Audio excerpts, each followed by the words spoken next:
guys, Alex here from Composite Deck Shop. Actually, today is a special Vyshyvanka Day. It's a National Ukrainian Clothing Day, so that's why you see me dressed like this. And I'm here joined by one of our favorite customers, Yuri from Terra Decks, and I want to ask him some questions. First question I wanted to ask you, why should somebody even hire a contractor to build their deck? Why not just build a deck themselves? What do you think, Yuri? I would say there are smaller projects that you can do as a DIYer, but when it's a project that requires a lot of skills, I would go with someone who knows what they're doing, professionals, and that would just make it easier and more efficient, I would say.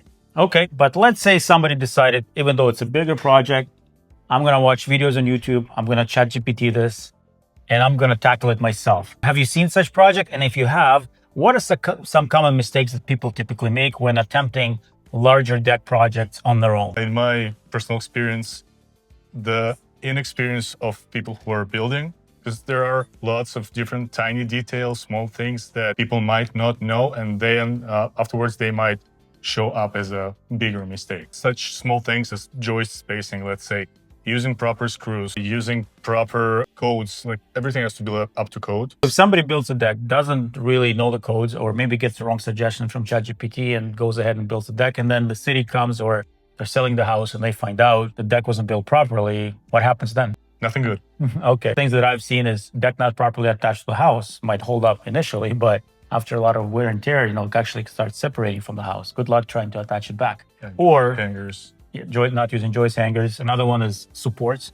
You don't do your supports properly. Looks good in the summer, but after the first winter, the deck starts to lift. And then over the years, the deck is all out of, it's not level, not straight anymore. I know there's some contractors watching. A lot of people are asking, so how is the season? How are the sales? Like, what can you tell us about this season in particular with the economy in 2026? What's the deck market like for contractors, for getting jobs? What are you finding? Well, for me personally, I would say it's not as bad as I thought it might be, but I can see people struggling in this economy. People don't use probably the most expensive materials. They try to save on what they can. They budget.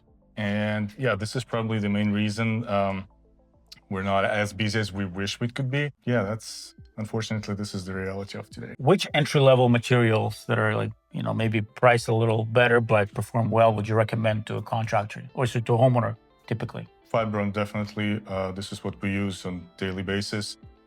Price-wise, quality-wise, this is probably your go-to. Composite. TimberTech, entry-level TimberTech is also really good. But this is the two materials that we use. What about railings? Like if I want railing that it's going to work well, that's not going to require a lot of maintenance, but also not going to break the budget, which railing would you recommend? The only one we work with is Fortress. Been working with it for years and years. Easy to install, easy to work with. Doesn't rust, doesn't chip. That's the advantage. And it looks great. Customers, I've never had a customer who wouldn't love the rail. Okay, great. And we're happy that you also buy these things from us. Absolutely.